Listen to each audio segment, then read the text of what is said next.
Dando continuidade à nossa sequência de vídeos sobre data frames, nós vamos falar então agora sobre agrupamentos, né?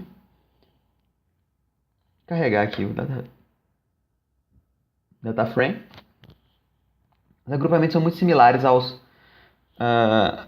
utilização da função groupBy pelo Pandas, né? Então você quer agrupar valores, né, de acordo com alguma coluna ou mais de uma coluna, né, valores de alguma coluna, muito similar ao SQL, e agregar esses valores utilizando uma função de agregação, ou então fazer alguma transformação sobre esses valores, levando em conta só esse subconjunto, né, que é delimitado pelos grupos. Então, por exemplo, aqui, no caso da nossa dataset da Florilhas, eu posso querer agrupar, né? Geralmente a gente faz agrupamentos por variáveis categóricas, colunas categóricas, pelo fato de terem valores finitos, né? Já as colunas numéricas ordinais, elas teoricamente podem ter valores, assumirem valores infinitos. Então fazer um agrupamento por valores infinitos pode não ser uma boa ideia. Então, no Pandas, desculpa, no Pandas a gente viu, no Pandas mesmo. No Pandas a gente viu a função groupBy, que nos permite fazer isso. Aqui no R existe a função aggregate, que ela já faz essa parte tanto de agrupamento quanto a agregação, né, a transformação por grupos.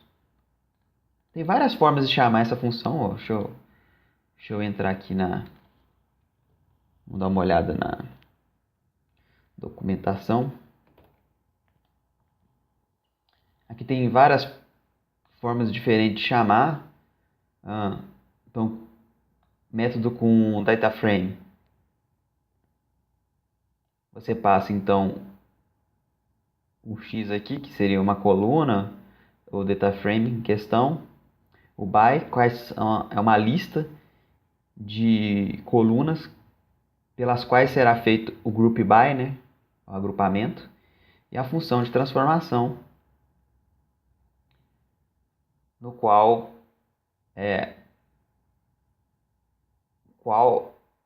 vai ser a transformação feita, né? A função de transformação ela define como é que vai ser feito o mapeamento de um valor a outro quando o aggregate for executado. A gente pode usar também o método com uma fórmula que eu vou mostrar mais adiante, né? Vou dar uma visão bem geral do que é fórmula e no contexto de aggregate, mas eu sugiro que vocês deem uma olhada a fundo depois nas fórmulas, porque é um mecanismo muito elegante e legal do R. Vocês vão ter uma noção bem clara, eu acredito, do que serve no contexto de agrupamento, pelo menos. Vou deletar aqui rapidinho. Beleza. Então, o aggregate, como falei, ele recebe primeiro, né? Uma das formas de usar ele recebe uma lista, um conjunto de dados, uma coleção de dados aqui. No caso aqui eu estou passando uma das colunas já pré-definidas e uma lista de colunas pelas quais será feito o agrupamento. Então, eu estou agrupando por espécie na minha coluna sépala e para cada grupo desse eu vou aplicar a média. Então, eu estou tirando a média por espécie. No final das contas, se eu executar isso aqui já está executado, mas se eu executar novamente, ele vai me retornar a média por espécie. Eu poderia também passar uma função, a função direta sim, ou uma função anônima, como a gente viu lá no apply, né?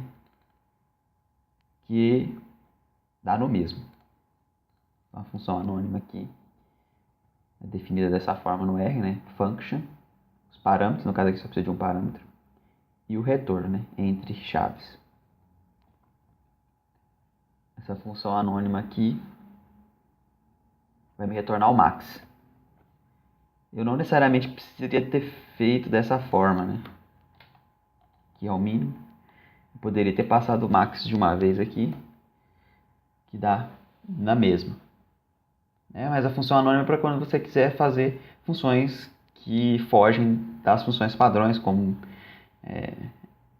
max, min. Essas funções padrões, se você quiser fazer uma função de agregação sua mesmo.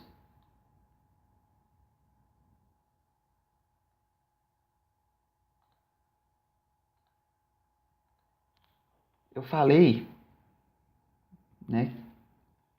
A documentação também falou, vamos dizer assim, que é possível utilizar fórmulas, né? O que são essas fórmulas?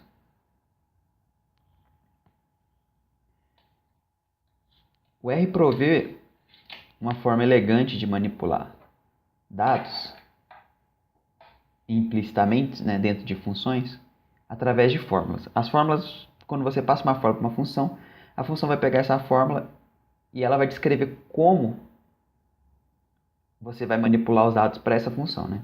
Cada função vai tratar a fórmula de uma forma diferente, mas a sintaxe da fórmula para as funções é basicamente a mesma.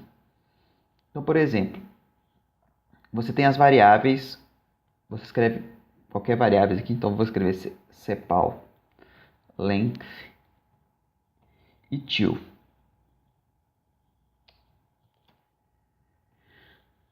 O que eu estou falando aqui? E species aqui, por exemplo. Isso aqui eu estou definindo uma fórmula. Né? Tem outros operadores, mas vamos focar só nisso aqui.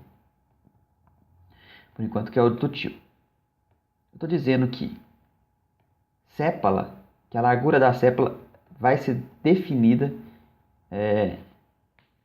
pela espécie. Ela está em função da espécie. No caso do aggregate, o aggregate vai interpretar isso aqui. Como eu estou falando que length está em função, né? Tudo que está à direita do till, tudo que está à esquerda é a variável, vamos dizer assim, principal e o que está à direita é o que está em função da esquerda. Então, estou falando assim, comprimento da sépala em função de espécies.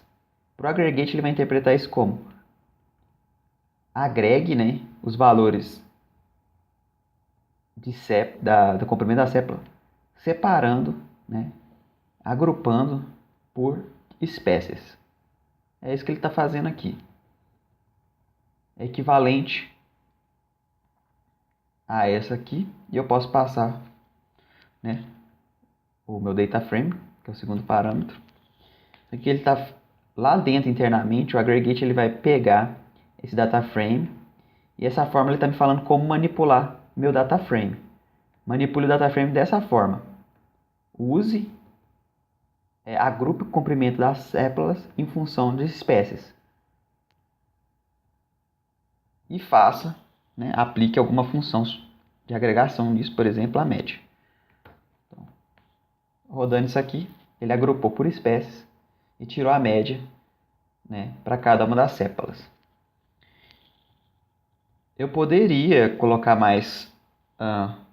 ele permite você colocar mais de uma coluna aqui para você fazer a agregação. Então, por exemplo, eu quero agregar mais de uma coluna por espécie. Então, eu vou dar um cbind aqui e passar... vou pegar outra aqui. Sepala. Opa, esse aqui eu já peguei. Vou pegar o width aqui. Sepal width. E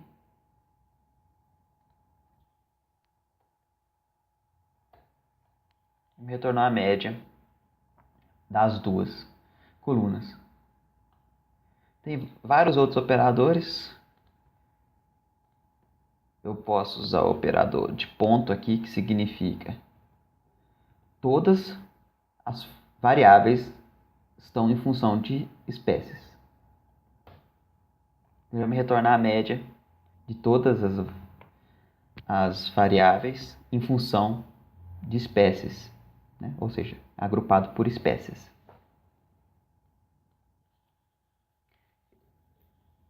Tem como agrupar por mais de um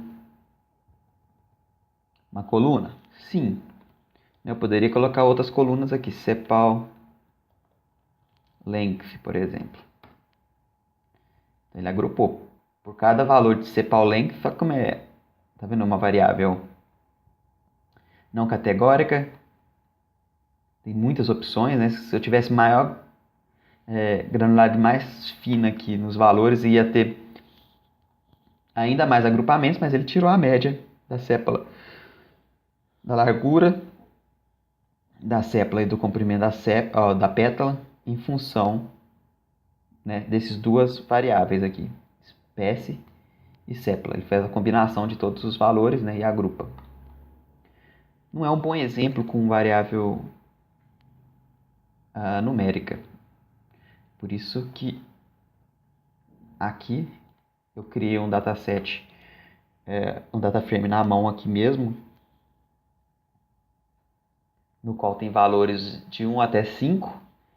Eu tenho duas variáveis categóricas aqui, G1 e G2, nos quais eu vou fazer o agrupamento. Né? Por exemplo, se eu fizesse agrupamento só com G1,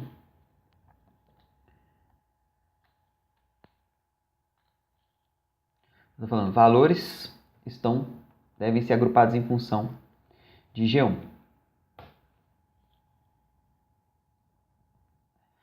O que aconteceu aqui? E tirar da média, né, dos valores em si.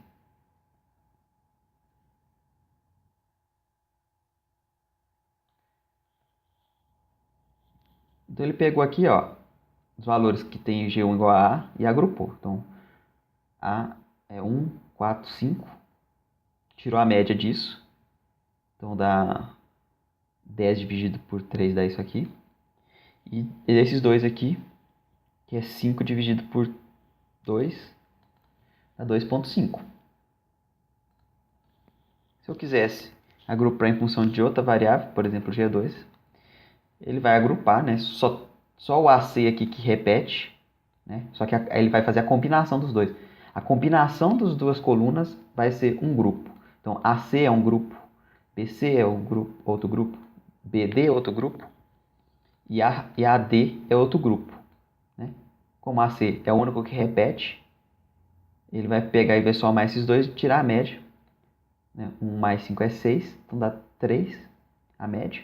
O resto da média de um único valor é ele mesmo.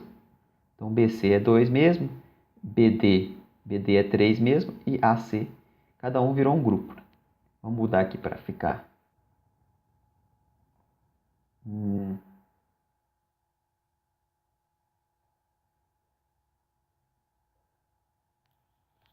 mudar aqui um pouco, vou fazer 2 BD. Agora tem 2 BD. Agora, na hora que a gente fizer esse agrupamento aqui, vai ser 2. O BD vai ser 2,5. BD é 2,5 agora. E o restante se manteve o mesmo. E eu poderia colocar quantas variáveis eu quiser aqui com mais, né? Só que no caso só tem essas duas colunas, então não faz sentido. Mas se eu tivesse mais colunas e eu quisesse agregar por mais colunas, agrupar por mais colunas, era só eu colocar quantos mais eu quiser aqui. E se eu quisesse pegar mais, agrupar mais colunas em função dessas outras colunas, eu só dou um cbind e colocar quantas colunas eu quiser aqui também, né? No caso desse exemplo só tem uma coluna, vamos criar outra aqui.